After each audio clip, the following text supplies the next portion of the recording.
Hello, അസ്സാം വലൈക്കും. പുതിയൊരു വീഡിയോയിലേക്ക് എല്ലാവർക്കും സ്വാഗതം. അപ്പോൾ ഇന്ന് ഞാൻ എൻ്റെ ഏത്തപ്പഴം വെച്ച് പാത്രം നിറയെ കഴിക്കാൻ പറ്റിയ നല്ല ക്രിസ്പി ആയിട്ടുള്ള പഴംപൊരിയുടെ റെസിപ്പി ആയിട്ടാണ് വന്നിരിക്കുന്നത്. അപ്പം നമ്മളെപ്പോഴും ഒരേ രീതിയിലുള്ള പഴംപൊരിയല്ലേ കഴിച്ചിട്ടുള്ളൂ. ഇന്ന് നമുക്കൊന്ന് മാറ്റി പിടിച്ചാലോ. ഒട്ടും തന്നെ എണ്ണ കുടിക്കുകയോ ഒന്നും ചെയ്യില്ല. നല്ല ക്രിസ്പി ആയിട്ടുള്ള പഴംപൊരി തയ്യാറാക്കിയെടുക്കാം. അപ്പോൾ ഇതിനേക്കായിട്ടൊരു ബാറ്റർ തയ്യാറാക്കിയെടുക്കണം. അതിനായിട്ട് ഞാനൊരു ബൗളിലേക്ക് ഒരു മുട്ട ഒഴിച്ച് കൊടുക്കുന്നുണ്ട്. ഒരു മുട്ട ഒഴിച്ച് കൊടുത്തതിന് ശേഷം അതിലേക്ക് ഞാനൊരു 1.5 ടേബിൾ സ്പൂണോളം പഞ്ചസാര ഇട്ട് കൊടുക്കുകയാണ്. അപ്പം നമുക്ക് എത്രമാത്രം മധുരം ആവശ്യമുണ്ടോ അതിനനുസരിച്ച് പഞ്ചസാര ഇട്ട് കൊടുക്കുക.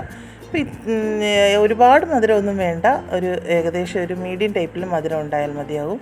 ഇനി നമുക്കിതിനെ ഒന്ന് നല്ല രീതിയിലൊരു വിസ്ക് കൊണ്ട് ഒന്ന് അടിച്ചെടുക്കണം.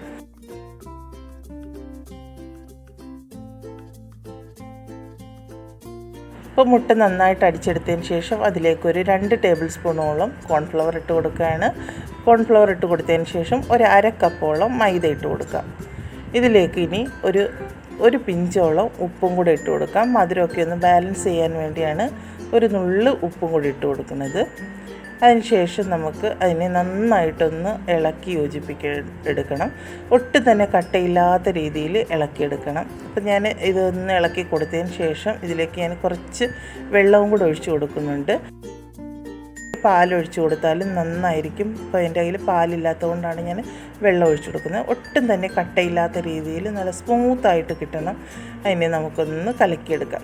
ഈ ഒരു പരുവത്തിൽ വേണം നമുക്ക് ഈ ഒരു ബാറ്റർ തയ്യാറായി കിട്ടാൻ. ഇനി ഇതിലേക്ക് ഞാൻ ഒരു പിഞ്ചോളം കളർ ചേർക്കുകയാണ്. യെല്ലോ ഫുഡ് കളറാണ് ഞാൻ ചേർത്ത് കൊടുത്തത്. അപ്പോൾ ഇത് ആവശ്യമില്ല എന്നുണ്ടെങ്കിൽ നിങ്ങൾക്ക് സ്കിപ്പ് ചെയ്യാവുന്നതാണ്. എന്നിട്ട് നന്നായിട്ടൊന്ന് ഇളക്കി കൊടുക്കാം. അപ്പം പഴംപൊരി ആകുമ്പം നമുക്ക് ഒരു മഞ്ഞ കളർ ആവശ്യമില്ലയോ. അപ്പോൾ ഇതില്ലെങ്കിലും ഒരു കുഴപ്പമില്ല, നമുക്ക് നന്നായി കിട്ടുകയും ചെയ്യും. അപ്പോൾ ഇനി അടുത്തതായിട്ട് ഞാൻ പഴം ഒന്ന് കട്ട് ചെയ്തെടുക്കുകയാണ്. അതിൻ്റെ 2 സൈഡും ഒന്ന് കട്ട് ചെയ്ത് കൊടുത്തതിന് ശേഷം ഇതേപോലെ ഒന്ന് മുറിച്ചെടുക്കാം. നമുക്ക് 2ആയിട്ട് മുറിച്ചെടുക്കാം.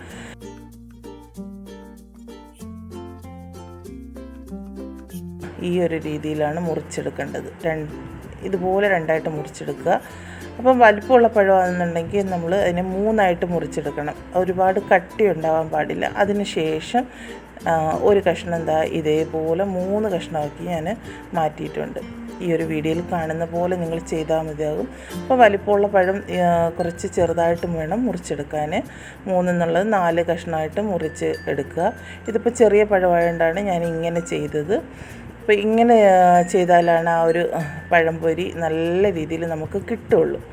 അപ്പോൾ ഞാനങ്ങനെ ആ 2 പഴവും ഒരേ രീതിയിൽ അങ്ങനെ കട്ട് ചെയ്തെടുത്തിട്ടുണ്ട്.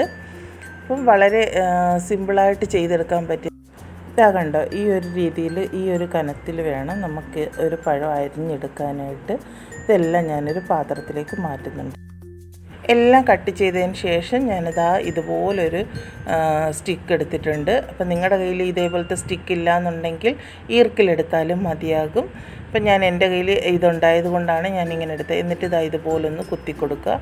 എല്ലാ പഴത്തിലേക്കും നമുക്ക് ഇതേപോലെ സ്റ്റിക്ക് കുത്തിയെടുക്കണം.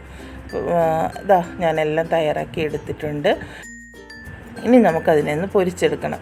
അതിന് മുമ്പായിട്ട് നമുക്ക് ബാറ്റർ ഇതൊന്ന് മുക്കിയെടുക്കുന്നതിന് വേണ്ടിയിട്ട് ഞാൻ ബാറ്റർ ഒരു ഗ്ലാസ്സിലേക്ക് മാറ്റി കൊടുത്തിട്ടുണ്ട്. ഇങ്ങനെ ഈ ഒരു ഗ്ലാസ്സിലൊഴിച്ചിട്ട് നമ്മൾ ഇത് മുക്കിയെടുക്കുമ്പോൾ നമുക്ക് സിമ്പിളായിട്ട് പെട്ടെന്ന് ചെയ്തെടുക്കാൻ പറ്റും കേട്ടോ. നല്ലൊരു ഐഡിയ ആണ് ഇത്.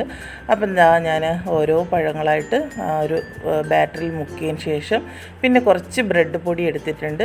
ഇപ്പം നമ്മൾ സാധാരണ പഴംപൊരിയൊക്കെ ഉണ്ടാക്കുമ്പോൾ നമ്മൾ കൈ കൊണ്ടാണ് പഴമൊക്കെ എടുത്ത് ആ ബാറ്ററിലൊക്കെ മുക്കിയെടുക്കുന്നത്. ഇപ്പോൾ ഇങ്ങനെ തയ്യാറാക്കുമ്പോൾ നമുക്ക് കയ്യിലൊന്നും ഒട്ടും തന്നെ മാവ് പിടിക്കുകയോ ആകെ ഒന്നും ചെയ്യില്ല. നല്ല ഫ്രഷായിട്ട് നമുക്ക് റെഡിയാക്കി എടുക്കാൻ പറ്റും. ഈ ഒരു ഐഡിയ കൂടെ നിങ്ങളും ഒന്ന് ചെയ്ത് നോക്കണം കേട്ടോ. അപ്പോൾ അതൊന്ന് ബാറ്ററിൽ മുക്കിയതിന് ശേഷം ഞാൻ ആ ബ്രെഡ് പൊടിയിലും കൂടെ ഒന്ന് കോട്ട് ചെയ്തെടുക്കുന്നുണ്ട്. എന്നിട്ട് മാറ്റി വെച്ചിട്ടുണ്ട്. ഒന്നും കൂടെ ഞാൻ കാണിച്ച് തരാം. അപ്പോൾ നമ്മളെടുത്ത ആ ഒരു പഴം ഓരോന്നായിട്ട് ആ ബാറ്ററിലൊന്ന് മുക്കിയതിന് ശേഷം ബ്രെഡ് പൊടിയിലും കൂടെ ഒന്ന് കോട്ട് ചെയ്തെടുക്കുക. എന്നിട്ട് കൈകൊണ്ട് ഇതേപോലൊന്ന് പ്രസ് ചെയ്ത് കൊടുക്കുക. അതൊന്നും പുറത്ത് പോകാതിരിക്കാനാണ്. അങ്ങനെ ഞാൻ എല്ലാ പഴവും ആ ബ്രെഡിലൊന്ന് കോട്ട് ചെയ്തെടുത്തിട്ടുണ്ട്. അപ്പോൾ എല്ലാ പഴവും നമുക്ക് ആ ബ്രെഡ് പൊടിയിൽ ഇങ്ങനെ കോട്ട് ചെയ്തിട്ട് ഇതേപോലെ അങ്ങ് അടുക്കി വെച്ച് കൊടുത്തതിന് ശേഷം നമ്മൾ പൊരിച്ചെടുക്കുന്നതാണ് നമുക്ക് എളുപ്പം. അപ്പോൾ എൻ്റെ ഈ വീഡിയോ ഇഷ്ടപ്പെടുന്നവരൊക്കെ ഒന്ന് ലൈക്ക് അടിക്കാൻ മറക്കരുതേ. ഇനി അതിന് ശേഷം ഞാനൊരു പാൻ അടുപ്പിൽ വെച്ച് കൊടുത്തിട്ടുണ്ട്. അതിലേക്ക് ഓയിൽ ഒഴിച്ച് കൊടുക്കുകയാണ്. ഇതുപോലൊരു പരന്ന പാത്രത്തിൽ ആവുമ്പോൾ നമുക്ക് കുറേയേറെ നമുക്ക് ഇട്ട് കൊടുക്കാനും പറ്റും, പെട്ടെന്ന് തയ്യാറാക്കി എടുക്കാനും പറ്റും. അങ്ങനെ എണ്ണയൊക്കെ ഒന്ന് ചൂടായതിന് ശേഷം അതിലേക്ക് ഞാൻ ഓരോന്നായിട്ട് ഇട്ട് കൊടുക്കുകയാണ്. അപ്പോൾ നിങ്ങൾക്ക് ഈ വീഡിയോ ഇഷ്ടപ്പെട്ടാൽ ലൈക്ക് അടിക്കാനും സബ്സ്ക്രൈബ് ചെയ്യാതെ കാണുന്ന കൂട്ടുകാരൊക്കെ ഒന്ന് സബ്സ്ക്രൈബ് ചെയ്യാനൊന്നും മറക്കരുതേ. ഒരുപാട് നല്ല നല്ല വീഡിയോസ് എല്ലാം എൻ്റെ ഈ ഒരു ചാനലിൽ ഉൾപ്പെടുത്തിയിട്ടുണ്ട്. കാണാത്തവരൊക്കെ ഒന്ന് പോയി കാണുക, സപ്പോർട്ട് ചെയ്യുക. അപ്പം ഞാൻ ഓരോന്നായിട്ട് അങ്ങനെ നിരത്തിയിട്ട് കൊടുക്കുകയാണ്. എളുപ്പം തന്നെ നമുക്ക് അല്ലാത്ത പഴംപൊരിയെക്കാട്ടിലും ഇതാണ് എളുപ്പം തയ്യാറാക്കാൻ പറ്റിയ നല്ലൊരു ടേസ്റ്റായിരുന്നു. എല്ലാവരും ചെയ്ത് നോക്കിയിട്ടില്ലെങ്കിൽ ഒന്ന് ചെയ്ത് നോക്കുക. ഇതേപോലെ ചെയ്താൽ മതി. നല്ല ക്രിസ്പി ആയിട്ടുള്ള അടിപൊളി ടേസ്റ്റി വെറൈറ്റി ആയിട്ടുള്ള പഴംപൊരി നമുക്ക് വീട്ടിൽ തന്നെ തയ്യാറാക്കിയെടുക്കാം. അങ്ങനെ ഒരു സൈഡൊക്കെ ഒന്ന് മൂത്ത് കഴിഞ്ഞപ്പോഴേക്കും ഞാനതൊന്ന് തിരിച്ചിട്ട് കൊടുക്കുകയാണ്. പെട്ടെന്ന് തന്നെ അത് നമുക്ക് റെഡിയാക്കി എടുക്കാൻ പറ്റും. ഒട്ടും തന്നെ എണ്ണ കുടിക്കുകയോ ഒന്നും ചെയ്യില്ല. നല്ല ടേസ്റ്റി ആയിട്ടുള്ള പഴംപൊരി നമുക്ക് തയ്യാറാക്കിയെടുക്കാം.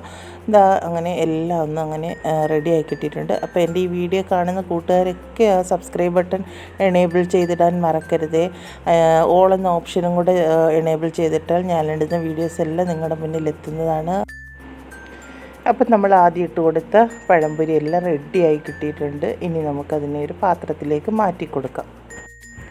അപ്പോൾ ഇതേപോലെ തന്നെ നമുക്ക് അടുത്ത് ബാക്കിയുള്ള പഴം കൂടെ ഒന്ന് പൊരിച്ചെടുക്കാം. അങ്ങനെ ഞാൻ അടുത്തതും കൂടെ ഇട്ട് കൊടുത്തിട്ടുണ്ട്. അപ്പം വീഡിയോ എല്ലാവരും ഫുള്ളായിട്ടൊന്ന് വാച്ച് ചെയ്യാൻ മറക്കരുതേ. അപ്പോൾ എപ്പോഴും നമ്മൾ ഒരേ രീതിയിലുള്ള പഴംപൊരി അല്ലേ തയ്യാറാക്കി നോക്കിയിട്ടുള്ളൂ. ഇതുപോലെ കഴിച്ചിട്ടില്ലാത്തവരൊക്കെ ഇതൊന്ന് ട്രൈ ചെയ്ത് നോക്കുക. നല്ല അടിപൊളി ടേസ്റ്റാണ്. അങ്ങനെ ഞാൻ എല്ലാ പഴംപൊരി അങ്ങനെ തയ്യാറാക്കി എടുത്തിട്ടുണ്ട്. നല്ല പാത്രം നിറയെ കിട്ടിയിട്ടുണ്ട്. 2 പഴം കൊണ്ട് നമുക്ക് പാത്രം നിറയെ പഴംപൊരി തയ്യാറാക്കിയെടുക്കാം. നല്ല ക്രിസ്പി ആയിട്ടുള്ള അടിപൊളി ടേസ്റ്റി ആയിട്ടുള്ള ഒരു സ്പെഷ്യൽ പഴംപൊരിയാണ്. ഇതുപോലെ നിങ്ങൾ ട്രൈ ചെയ്ത് നോക്കിയിട്ട് നിങ്ങളുടെ അഭിപ്രായങ്ങൾ അറിയിക്കുക. വീഡിയോ ഇഷ്ടപ്പെട്ടാൽ ലൈക്ക് ചെയ്യാനും സബ്സ്ക്രൈബ് ബട്ടൺ എനേബിൾ ചെയ്തിടാനും ഒന്നും മറക്കരുത്. നിങ്ങളുടെ ഫ്രണ്ട്സിനും ഫാമിലിക്കും ഒക്കെ ഒന്ന് ഷെയർ ചെയ്ത് കൊടുക്കുക. ഒരുപാട് വ്യൂസൊക്കെ കുറവാണ്. അപ്പം നിങ്ങളുടെ സപ്പോർട്ട് കൊണ്ട് മാത്രമേ മുന്നോട്ട് പോകാനും സാധിക്കുകയുള്ളൂ. അപ്പം നമുക്ക് ഒരെണ്ണം എടുത്തൊന്ന് കട്ട് ചെയ്ത് നോക്കാം. പുറമേ നല്ല ക്രിസ്പി ആയിട്ടിരിപ്പുണ്ട്, ഉള്ളിൽ നല്ല സോഫ്റ്റ് ആയിട്ടുള്ള പഴമായിട്ടുണ്ട്. നല്ല ടേസ്റ്റായിരുന്നു കേട്ടോ. നല്ല 100% ഞാൻ ഉറപ്പ് പറയുകയാണ്. നല്ല അടിപൊളി ടേസ്റ്റായിട്ടുള്ള പഴംപൊരി തയ്യാറാക്കിയിട്ടുണ്ട്. അപ്പോൾ വീണ്ടും മറ്റൊരു വീഡിയോ ആയിട്ട് വരുന്നത് വരെ എല്ലാ കൂട്ടുകാർക്കും താങ്ക്സ് ഫോർ വാച്ചിങ്. അസ്സലാമു അലൈക്കും.